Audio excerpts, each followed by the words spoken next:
Pupunta po sa Supreme Court ngayon at pipigilin po tayo rito. Saan po naman tayo nakakita ng gano'n? Yung Senado po, napaka-reasonable po. Maski po yung paragraph 2.4 na ipaglalaban po namin na dapat pwede dahil nandiyan po sa katawan, sumasaludo po kami, bow po kami, sabi nyo hindi pwede. We are bound by your rules. Pero sila hindi po, they're trying this in 2 courts. Hindi naman po maganda yun. Pagka nakakuha sila ng pabor dito, thank you, Senator. Pagka natalo sila, punta kami sa Supreme Court. Hindi naman po pwede yun. Dahil ngayon pa lamang po, Ginoong Pangulo, inihingi ko po, let us get a undertaking. Gusto ko lang mag-react doon sinabi mo, thank you, Senador. Wala pa naman akong natatanggap na thank you, Senador. Hindi po. Ang ibig ko lang po sabihin, sir, ngayon po, symbolic lang po, ngayon po, katulad po nito, sir, thank you sa korte po, ang ibig po. Sorry po, kasi po pag nagtatagalog ako, sir, tayo mga Ilocano from English, dinadaan ko sa Ilocano tapos sa Tagalog, kaya minsan lost in translation. Agsaw ka ti Ilocano. Apo, nagpintasin, sir. Kaya na talaga nga, may ipalubos yun, sir. Kaya talaga nga sumyagin, sir. Walang biro. Mag-Tagalog tayo. Yes, sir. Yan ang ating wikang Pilipino. Yes, sir. Kaya humingi po ako ng tawad minsan dahil lost in translation. Pareho tayong Ilocano, kaya yes, medyo pilipit ang ating Tagalog. Nawawala po yung sa translation minsan. Well, anyway, sir, ang point po namin dito is we should get already an undertaking from the respondent or defendant that they will abide by the ruling of this Senate body sitting in impeachment. Dahil, sir, kung haba-haba po rito, ancillary order lang po, dinadala na po sa Supreme Court. Paano po?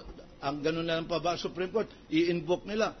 Subpoena lang po, dadalhin nila sa Supreme Court. At yung Supreme Court naman po, kung I will be very surprised if the 188 complainants here, in the event that the Supreme Court restrains this Honorable Senate na hindi po nila i-impeach yung mga mag-i-issue po noon dahil maliwanag na paghihimasok na po yun. Dahil doon po sa Article 4 nga lamang po nasa committee lang po ng House of Representatives nakialam ang Supreme Court, yun po ang isang dahilan po na nag-impeach po sila dito. Kaya dito po, yun po ang ibig kong sabihin, sir, nung we are one here because if we look back at the 1973 Constitution po, yung batasang pambansa, dahil unicameral po noon, siya mismo ang nag-i-impeach, siya ang nagdidinig, siya rin po ang nagdidesisyon.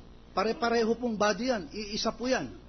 Kaya po dito ngayon, yun ang point ko, sir, that this is the Congress of the Philippines because no impeachment proceedings will ever be undertaken without these two houses of Congress cooperating.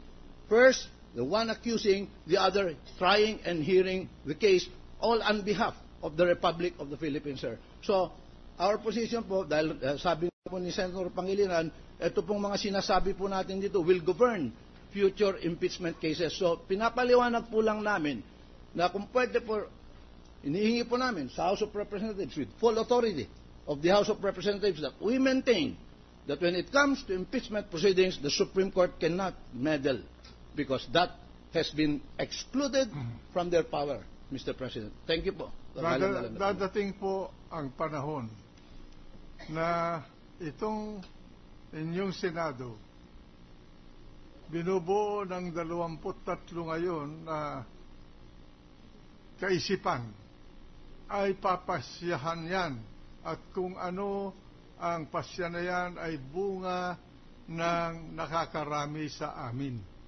Kaya yan po ang batayan ng lahat ng desisyon nitong Senado ninyo na ngayon ay nakaupo bilang hukom upang didinggin ang kaso ng kataas-taasang mahistrado ng Pilipinas at magbibigay ng pasya sa mga ebidensya na ihaharap dito sa hukuman na ito. Bawat isa sa amin po ay hukom, pero ang magpapasya po ay hindi isa lamang o dalawa o tatlo, kundi ang kabuuan po ng Senado sa ilalim ng butuhan po yan at sang-ayon sa ating saligang batas, yung nakasakdal sa impeachment case ay kailangan po na huhusgahan ng 16, hindi kukulang sa 16 na senador. Kaya yan po ang hukom. Hindi sino man sa amin na mga senador, kundi yung 16 po na senador ang maghuhusga dito sa kaso na ito. Kaya huwag kayong mababahala at alam po namin ang aming tungkulin sa bayan. Well, sir, sinabi ko lang po yung aming panig dito naman po sa House of Representatives as the initiator of impeachment proceedings. Just yung po, Presidente. Just king kahapo. Mr. President, Yes. may The majority floor leader. Yes, Mr. President, I move that we terminate the privilege hour and proceed with the trial. Privilege hour terminated. Proceed with the trial. Your Honor, Mr. President, we are not yet done with our witness, Mr. Pascual Garcia, because we are awaiting the decision of this honorable tribunal on his explanation regarding the foreign currency accounts of Renato Corona. So we want to suspend our direct examination until Monday, and we want to present now. We want to call on our next witness. The gentleman from Iloilo. Mr. President, we have a few clarificatory questions on Mr. Garcia. If the witness is available, to save time, we would like to raise these questions. In that case, Mr. President, we will call our witness, Mr. Garcia.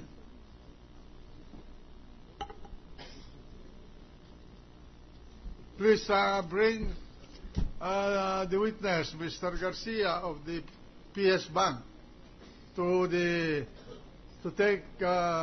go back to the witness chair and to answer questions.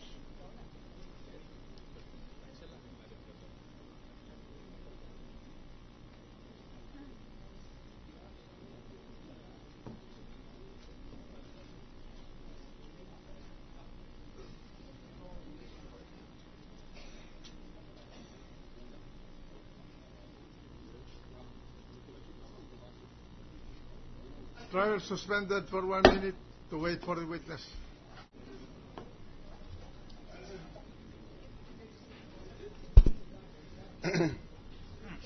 Yes, Mr. President, thank you. Mr. Garcia, when were you first informed of the subpoena which was addressed to your Katipunan branch manager? Sir, I was informed of the subpoena the day before we came for the hearing yesterday.